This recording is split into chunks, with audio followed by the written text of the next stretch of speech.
There are a lot of words that hit our vocabulary, and I think sometimes just because they're used so much in so many situations, we kind of start to forget what they mean. And to me, pivot is one of those words. It's come into a lot of business usage in the last 20 years or so. There's been a few good books written on pivoting and what that means for us. And what I feel has happened as that phrase has just become really common is that it's kind of changed in meaning. So when we say, oh, I had to pivot, a lot of times that means I dropped a project. It wasn't working, so I quit and went on to something else. And that's actually not what pivoting is. So I want to go back to, again, a martial arts pivot, because that's my context for most things, and look at what actually happens when we pivot. So first off, why do we pivot? We do it because we run into resistance. So we're on our way, we're trying to get to a particular space, and all of a sudden we're stuck. So when I pivot, here are a few key rules that we'll see in an actual martial arts drill. So when we start, we'll see that my vicious student here has grabbed my wrist. And if I want to keep going straight, there's no way to do that. So because of that resistance, I'm not going to give up my goal.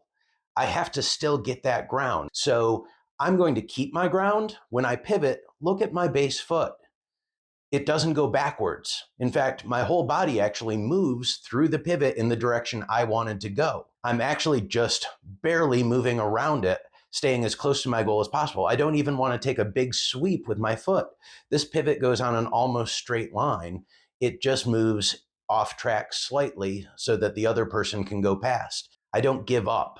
I don't hit that resistance and just start falling backwards.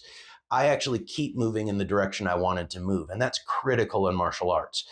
I'm perfectly balanced. I'm in the position I want to be in. I've actually improved my position. Now I'm behind him and I'm in a much stronger spot. I have my balance. He does not have his. I've taken that obstacle, that resistance to my path, and I've actually turned it into a benefit. So in martial arts, that's what a real pivot is. It actually moves us toward our goal. And we don't give up the quest. We don't move on to something else. We simply take that resistance that we've run into, because we will always run into resistance, and we use it to our advantage to actually further our aims, keep us safer, and put that resistance off balance so that we can keep moving forward.